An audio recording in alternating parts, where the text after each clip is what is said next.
నా పేరు doctor కొట్టేచెన్నయ్య, retired ప్రిన్సిపల్ను మరియు కర్నూలు జిల్లా బీజేపీ అధికార ప్రతినిధిని కూడా. రాజ్యంలోని ప్రజలందరూ సుఖ సంతోషాలతో ఉండాలంటే న్యాయం అందించడంలో కూడా కుల వర్గ మతభేదాలు ఉండకూడదు, అందరికీ సమానంగా న్యాయం ఉండాలని చాణక్యుడు ఎప్పుడో చెప్పాడు. ఇటీవల మన అత్యున్నత న్యాయస్థానమైన సుప్రీంకోర్టు కూడా ఇలాంటి అభిప్రాయాన్ని వ్యక్తం చేస్తూ భారత్లో ఉమ్మడి పౌర స్మృతి, అదే యూనిఫైడ్ సివిల్ కోడ్ అమలుకు ఆసన్నమైంది అని వ్యాఖ్యానించింది. కానీ మన దేశంలో ఈ వ్యాఖ్యలు ఓట్ల కోసం బుజ్జగింపు రాజకీయాలు చేసే కాంగ్రెస్, కమ్యూనిస్టులు, లౌకికవాదాన్ని భుజానికెత్తుకొని మత వివక్ష చూపే కుహానా సెక్యులరిస్టులు యూసీసీ పేరు వింటేనే మైనార్టీలకు తీవ్ర అన్యాయం జరిగినట్టు ఊగిపోతూ ఉంటారు. స్వాతంత్రానికి పూర్వం దేశంలో బ్రిటిష్ పాలకులు హిందూ, ముస్లిం సామాజిక వర్గాలకు వేరువేరు చట్టాలు అమలు చేస్తూ ముస్లింల కోసం ప్రత్యేకంగా 1937లో షరియత్ చట్టం తెచ్చింది. కానీ అందులో క్రిమినల్ కేసులకు షరియత్తు వర్తించదట. ఇది ఒక పక్షపాత ధోరణితో కూడినటువంటి షరియత్ చట్టం.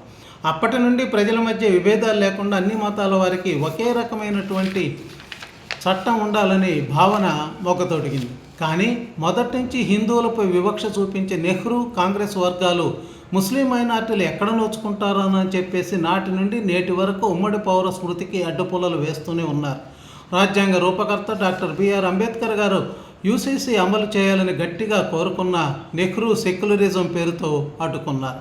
అదే నెహ్రూ సంస్కరణల పేరుతో ఎంతో ఉత్సాహంతో 1950లోనే హిందూ కోడ్ బిల్లులను తీసుకొచ్చారు. హిందూ వారసత్వ చట్టం, హిందూ మైనర్ల సంరక్షణ చట్టం, హిందూ దత్తత చట్టం, మనోవర్తి చట్టం, హిందూ ఆస్తి స్వాధీన చట్టం, ఇలా 5 చట్టాలు తీసుకొచ్చారు. ఈ చట్టాలే సిక్కు, బౌద్ధ, జైన మతస్థులకు కూడా వర్తింపజేశారు. మరోవైపు ఒకే దేశంలో హిందూ, సిక్కు, బౌద్ధ, జైనులకు ఒక చట్టము, ముస్లిము, క్రైస్తవ, పార్సీలకు ఒక చట్టము, వేరువేరు చట్టాలు ఉండటం వివాదాస్పదమైంది. హిందూ చట్టం ద్వారా హిందూ మహిళలకు మేలు జరుగుతున్నది మంచిదే, మరి ముస్లిం మహిళలకు అదే న్యాయము నెహ్రూ ఎందుకు చేయలేదు అనే ప్రశ్న. సెక్యులరిజం అంటే మెజార్టీ మతమైన హిందువులకి వర్తిస్తుందా? హిందూ చట్టాలు మారుస్తారు, వారి గుడులపై ప్రభుత్వాలు అజమాయిషీ చేస్తాయి, దేవాలయాల కమిటీలకు అధికార పార్టీలోని నాయకుల్ని కమిటీలుగా వేస్తున్నారు, హిందూ ఆస్తులను, దేవాలయ ఆస్తులను ఇష్టం వచ్చినట్లు వాడుకుంటారు. కానీ ముస్లిం వక్ఫ్ ఆస్తులను కానీ చర్చిల ఆస్తులను కానీ ముట్టుకోరు. పైగా ముస్లిముల ఇమాములకు, మౌజములకు, చర్చి ఫాస్టర్లకు హిందువులు కట్టిన పన్నుల నుండి జీతాలు ఇస్తారు. ఆ మసీదులు, చర్చిలు కట్టుకోవడానికి నిస్సిగ్గుగా నిధులు కూడా ఇస్తున్నారు. పైకేమో సెక్యులర్, లౌకిక మతాలన్నీ సమానమైనప్పుడు ఈ మైనార్టీ హోదా ఎందుకు? ప్రత్యేక సౌకర్యాలు ఎందుకు? అంటే ప్రభుత్వాలు మైనార్టీ మతాలను ప్రోత్సహిస్తూ మెజార్టీ మతాన్ని కుంగదీస్తుంది.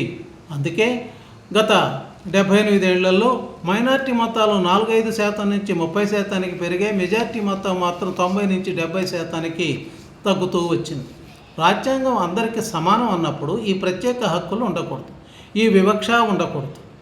మార్చి 10, 2026న సుప్రీంకోర్టులో షరియా చట్టంలోని కొన్ని నిబంధనలు రద్దు చేయాలంటూ దాఖలైన పిటిషన్పై chief justice of India Suryakant నేతృత్వంలోని justice Joymalya Bagchi, justice R మహదేవులతో కూడిన త్రిసభ్య బెంచ్ విచారణ జరుపుతున్న సందర్భంలో చీఫ్ జస్టిస్ సూర్యకాంత్ గారు వ్యాఖ్యానిస్తూ ఉమ్మడి పౌరస్మృతి దేశవ్యాప్తంగా అమలు చేయాల్సిన సమయం ఆసన్నమైందని చెప్తూ షరియా చట్టంలో మహిళల పట్ల వివక్ష చూపుతున్నారని, నిబంధనలు రద్దు చేయాలంటూ దాఖలైనటువంటి పిటిషన్ను స్వాగతిస్తూ ఇది చాలా మంచి కేసు అంటూ ముస్లిం పురుషులతో సమానంగా ఆ మతంలోని స్త్రీలకు కూడా వారసత్వ హక్కులు కల్పించాలని తెలిపింది. దేశంలోని ప్రజలందరూ సమానం అన్నప్పుడు చట్టాలు, న్యాయం, హక్కులు, బాధ్యతలు అన్నీ సమానంగా ఉండాలి. ఒక్కో మతానికి ఒక్కో చట్టం అన్నప్పుడు రాజ్యాంగం ప్రకారం అందరూ సమానం ఎలా అవుతారు?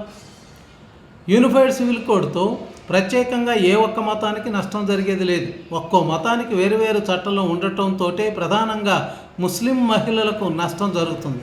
యూసీసీతో మహిళలందరికీ పురుషులతో సమాన హక్కులు లభిస్తాయి. దేశంలో ఏకత్వం పెరుగుతుంది. రాజ్యాంగం రూపొందించినప్పుడు అంబేద్కర్ గారు యూనిఫైడ్ సివిల్ కోడ్పై తన వాదనలు గట్టిగానే వినిపించాడు.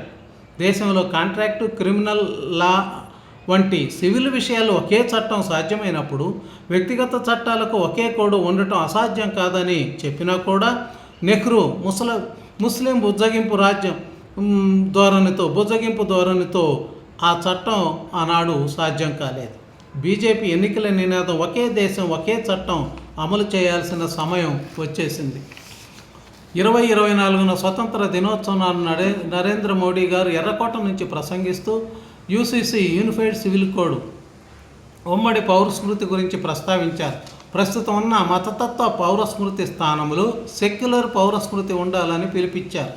ఈ యూనిఫైడ్ సివిల్ కోడ్ను సిఏఏ, త్రిబుల్ తలాక్, కాశ్మీర్ 370 ఆర్టికల్ రద్దు వంటి కీలక నిర్ణయాలతో చేయటంతో ఈ యూనిఫైడ్ సివిల్ కోడ్పై కూడా ఆశ కల్పించారు మోడీ గారు.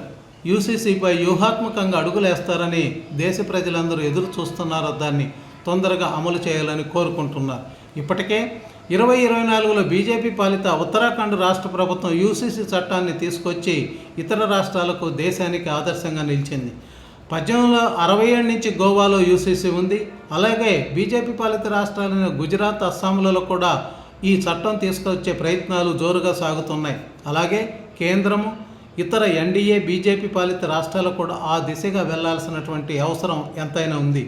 అత్యాధునిక ఈ యుగంలో ఒకే దేశంలో మనిషికి మధ్య, మతం మధ్య వివక్ష ఉండకూడదు. ఈ కాంగ్రెసు, కమ్యూనిస్టులు, కుహాన లౌకిక శక్తులు కూడా ముస్లిం మహిళల పట్ల కాస్త కరుణ చూపాల్సిన అవసరం ఎంతైనా ఉంది. వారు మనుషులే కదా. యూసీసీ అంటే ఉమ్మడి పౌరస్మృతి అత్యవసరంగా అమలు కావాల్సినటువంటి సమయం ఆసన్నమైంది. దాన్ని త్వరగా అమలు చేయాలని చెప్పేసి కేంద్ర ప్రభుత్వాన్ని కోరుతున్నాం.